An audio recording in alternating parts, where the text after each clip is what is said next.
미리암은 하나님의 구원 역사에서 중요한 역할을 한 아주 훌륭한 신앙의 지도자입니다. 모세의 양육과 모세의 보호에 중요한 역할을 한 사람입니다. 이스라엘 여인들의 신앙 지도를 잘한 사람이고, 그리고 이스라엘 백성을 애굽에서 구원해내는 하나님의 역사에서 중요한 직분을 감당한 사람입니다. 그래서 선지자로 불린 사람입니다. 그러나 미리암은 교만해져서 모세를 함부로 비방했습니다. 이것은 하나님의 종인 모세를 비방함으로써 하나님을 비방한 죄가 되고, 하나님의 일을 감당하고 있는 귀한 종의 사역을 방해하게 됨으로써 하나님의 구원 역사를 방해한 죄가 됩니다. 그래서 미리암은 한센병에 걸리는 징계를 받게 되고 상당히 안타까운 말년을 보내게 됩니다. 우리는 최선을 다해서 하나님을 사랑하며 하나님을 섬겨야 됩니다.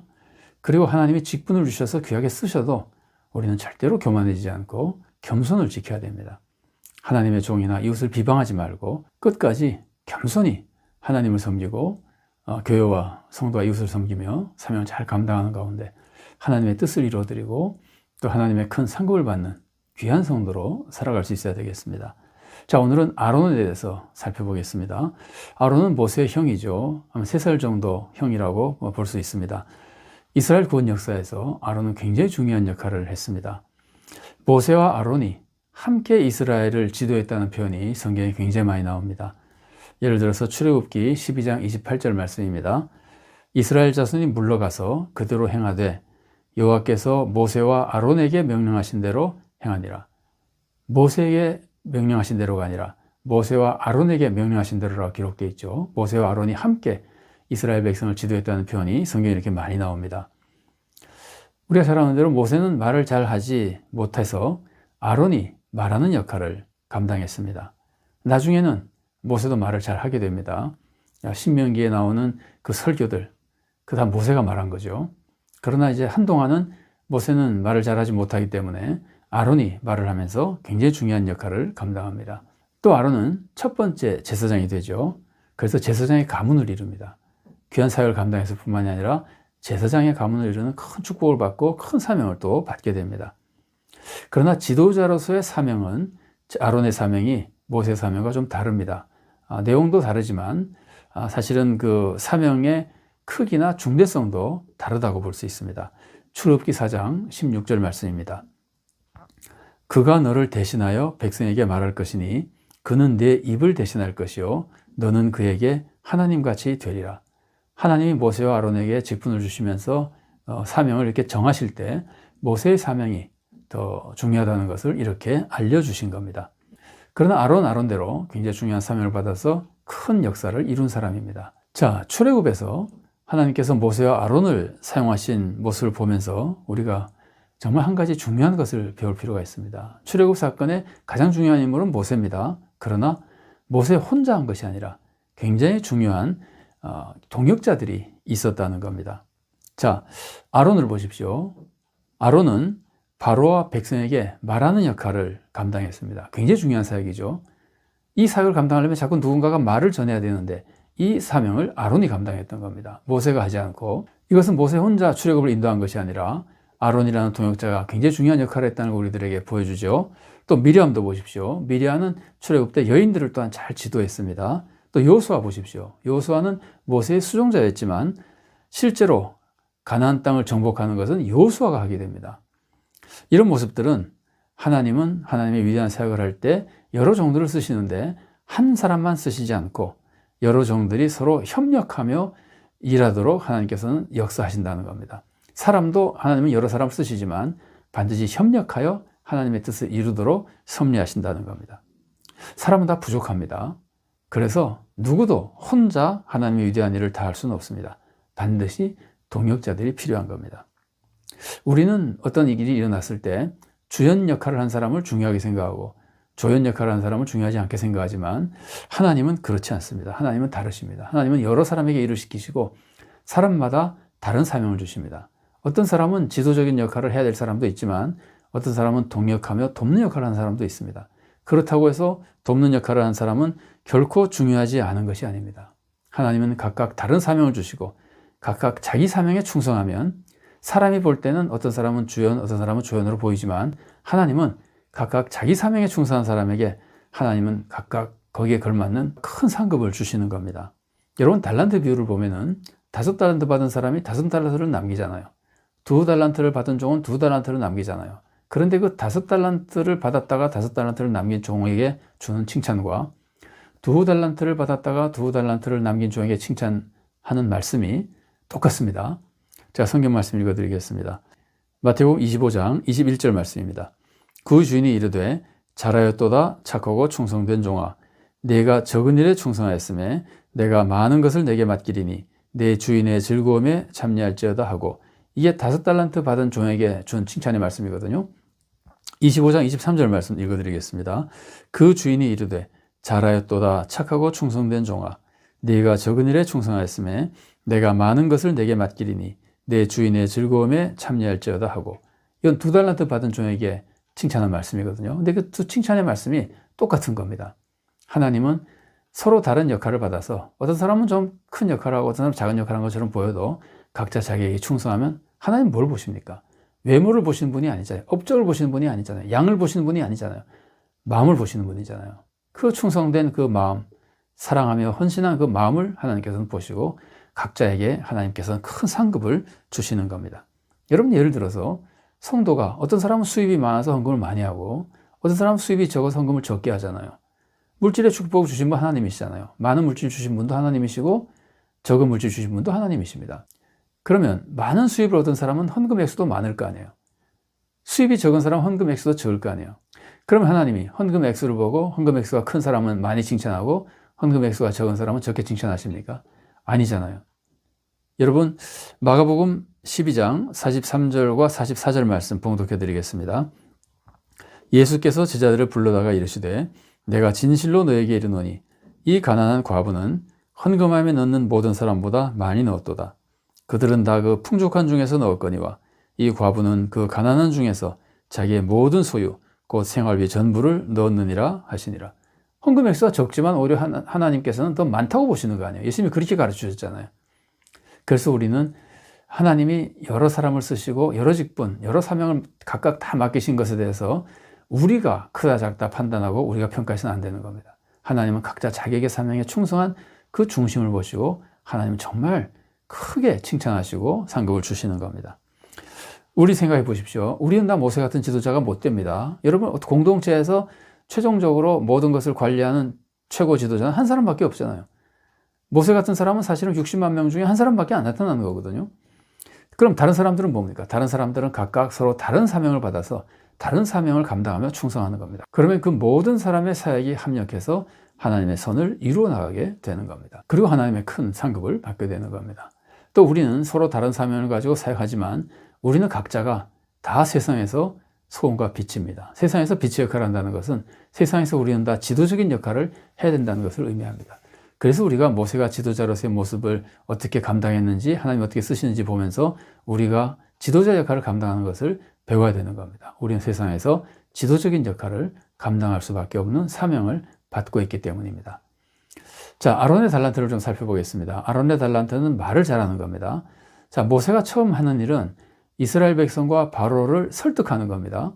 그런데 바로와 이스라엘 백성을 설득하려면 뭐가 필요할까요? 말과 기적이 필요합니다. 사람은 말을 듣고 설득당하기도 하고 또 기적을 보고 설득당하기도 하거든요. 그런데 모세는 말로 설득해야 된다고 생각했습니다. 말로 설득해야 된다고 생각하는데 자기는 말을 못하니까 자꾸 안 가려 그러는 겁니다. 모세는 여기서 세 가지를 모르고 있었습니다. 첫째는 하나님이 해주신다는 겁니다. 이스라엘 백성 인도하는 것 하나님이 해주시는 겁니다. 내가 하는 게 아니고. 모세는 그것을 잘 생각하지 못하고 안 가려 그러는 겁니다. 두 번째로는 다른 사람의 도움을 받아서 하나님의 뜻을 이루어 나간다는 겁니다. 모세는 혼자 하는 것이 아니라 하나님의 종들을 도움을 받아서 협력해서 하나님의 뜻을 이루어 나가거든요. 그런데 다른 사람 도움받는다는 생각을 충분히 하지 못하고 있으니까 자꾸 자기가 못하니까 안 가려고 그러는 겁니다.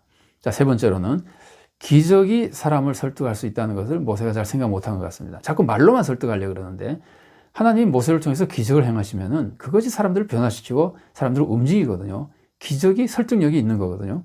조금 전에 하나님께서는 모세에게 지팡이가 뱀이 되는 기적을 보여주셨습니다. 모세의 손을 품에 넣었다 빼니까 한센병에 걸렸다가 한센병이 낫는 기적을 보여주셨습니다. 사실은 모세가 그것을 백성들에게 보여주니까 백성들이 설득되잖아요. 기적이 사람들을 설득하는 건데 모세는 말만 자꾸 생각하고 말을 못하는 것 때문에 못 간다고 자꾸 그런 겁니다. 그래서 하나님은 아론이 말을 잘하니까 아론의 도움을 받으면 된다고 가르쳐 주셨습니다. 그러자 이제 모세가 가게 되는 겁니다. 물론 우리가 사람을 믿을 수는 없습니다. 아론이 도와주면 된다 그러니까 아론을 믿을 수는 없습니다. 그러나 아론을 쓰시는 하나님은 믿어야 되잖아요. 하나님께서 우리에게 동역자를 보내주시면 하나님을 믿는 마음으로 그 동역자를 신뢰하며 하나님의 뜻이라고 믿고 함께 동역해야 되는 겁니다. 자, 아론의 역할을 보십시오. 하나님께서 아론이 너를 도와주면 된다고 말씀하시잖아요. 그러니까 지금 아론이 동역자로 역할한다는 것을 모세가 알게 되거든요. 아론이 모세의 동역자가 된다는 것만으로도 모세가 힘을 얻는 겁니다. 그래서 모세가 가게 되는 겁니다. 그러니까 아론은 모세를 실제로 도와주는 것 이전에 모세의 동역자로 서 있는 것만으로도 모세에게 힘을 주고 모세가 사역 감당할 수 있도록 도와주는 겁니다.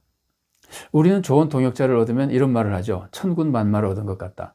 아직 동역자의 도움을 받기 전이라도 동역자가 내 옆에 와서 동역자가 되어주면 그것만으로도 힘이 나서 내가 담대하게 기도하고 힘차게 용기 내서 일할 수 있게 되는 겁니다. 그러니까 동역자는 실제로 돕는 것도 중요하지만 어쩌면 그 이상으로 중요한 것은 옆에 있어주는 겁니다. 동역자가 옆에 있어주는 것이 정말 큰 힘을 주고 있어주는 것만으로도 큰 사명을 감당하게 되는 겁니다.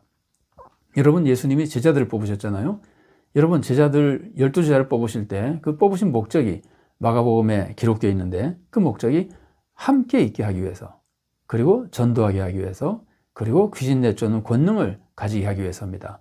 자, 마가복음 3장 14절과 15절 말씀입니다. 이에 12를 세우셨으니 이는 자기와 함께 있게 하시고 또 보내사 전도도 하며 귀신을 내쫓는 권능도 가지게 하려 하심이로라. 제자들 뽑은 이유 중에 하나도 예수님과 함께 하기 위해서예요. 그러니까 예수님이 인간이시잖아요. 하나님이시고 신이시고 하나님의 아들이시지만 인간으로 오셨잖아요. 인간으로 오신 예수님이 사역하시는데 큰 힘이 되어주는 것이 그 부족한 제자들이지만 함께 있는 겁니다. 함께 있으면서 예수님께 위로가 되고 힘이 되어주고, 그래서 예수님이 겟세마네 동산에서 제자들에게 기도해달라 그러잖아요. 그만큼 함께 있는 것이 예수님에게도 힘이 되는 거거든요. 그러니까 우리들에게 얼마나 힘이 되겠습니까? 물론 예수님은 제자들과 함께하며 제자들을 가르치시기도 합니다. 그러나 이런 의미도 거기에 있는 겁니다. 그리고 아론의 달란트와 사명도 굉장히 중요한 역할을 했습니다. 아론의 달란트는 말을 잘하는 거였습니다.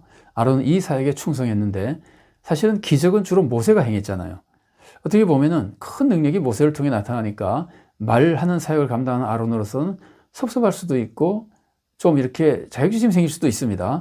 그러나 아론은 모세를 통해서 큰 역사가 나타나고 자기는 말하는 사명 감당하는 이 사실을 하나님의 섭리를 잘 받아들여서 겸손히 자기의 사명을 잘 감당했습니다. 이것은 아주 훌륭한 모습이라고 볼 수 있습니다. 자기도 할 수 있다고 나댄 것이 아니라 이 사명을 잘 감당했습니다. 나중에는 이제 모세도 말을 잘하게 되죠. 신명기에 모세의 설교가 길게 나오게 됩니다. 그러니까 아론은 자기는 말의 사명을 감당하고 모세는 기적과 능력을 행했을 때도 모세를 받아들이고 자기의 사명을 겸손히 잘 감당했고, 나중에는 모세가 말을 잘하게 돼서 또 모세가 말을 많이 해도 아론은 또 그것도 받아들이고 겸손히 자기가 말을 해야 될 땐 하지만 또 모세가 말을 해도 그건 내가 할 일이라고 나서지 않았습니다. 아론은 겸손히 자기의 직분을 잘 감당했습니다. 어떻게 아론이 이럴 수 있었을까요? 아마도 미리암과 아론이 모세를 비방한 적이 있잖아요. 그때 하나님의 큰 꾸중을 들었잖아요. 미리암은 한세병에 걸리고 좀 비참한 말로를 맞게 되잖아요. 이것이 아론에게 큰 경계가 되고 교훈이 됐던 것 같습니다. 그래서 아론은 말년까지 여러 가지 중간에 실수도 있었지만 말년까지 자기의 자리를 잘 지키며 사명을 잘 감당하는 좋은 지도자로 인생을 잘 마감할 수 있었던 것으로 보입니다. 우리는 하나님의 구원 사역에 참여할 때 내가 받은 달란트와 내가 받은 사명이 있음에 감사해야 됩니다. 그것보다 더 감사한 일이 어디 있습니까? 하나님이 나에게 달란트를 주시고 은사를 주시고 사명을 주신 것, 그 귀한 구원 사역에 나에게 사명을 주신 것이 얼마나 감사합니까? 먼저 감사해야 되고, 그리고 맡은 직분에 충성해야 됩니다. 동시에 다른 동역자들과 협력해야 됩니다. 다른 동역자들을 보내주신 것에 감사하며 다른 동역자들을 존중하고 다른 동역자들과 함께 사역하며 하나님의 뜻을 이루어드려야 됩니다. 나 혼자 하는 것처럼 생각하고 내가 못한다고 포기하거나 좌절하거나 낙심하지 말고 하나님이 해주실 뿐 아니라 하나님이 동역자를 통해서 함께 협력해서 이루어 가시니까 그것을 인정하고 동역자들을 신뢰하며 함께 협력해 나가야 됩니다. 그러면 하나님의 귀한 사역을 잘 감당할 수 있습니다. 특히 내 직분은 주연 같지 않고 조연 같을 때도 정말 하나님의 섭리를 신뢰하고 하나님께 다 맡기고 겸손히 하나님 맡긴 사명에 충성해야 됩니다. 월권하지 않고 낙심하지 않고 경쟁하지 않고 맡은 사명에 충성해야 됩니다. 마음을 보신 하나님께서 내가 큰 일을 맡았던 작은 일을 맡았던 내가 사랑과 충성으로 헌신한 것에 큰 상급을 주실 겁니다. 하나님께서 정말 크게 쓰시고 좋은 열매를 맺어주실 겁니다. 또 그리고 나의 사역을 새롭게 맡게 될 사람이 나타나도 조금 더 경쟁심이나 텃세 부리지 않고 겸손히 양보하고 감사하며 계속해서 하나님의 영광만을 위해서 협력해야 됩니다. 그럼 우리가 좋은 사역자가 되고 하나님의 뜻을 이루어드릴 수 있는 겁니다.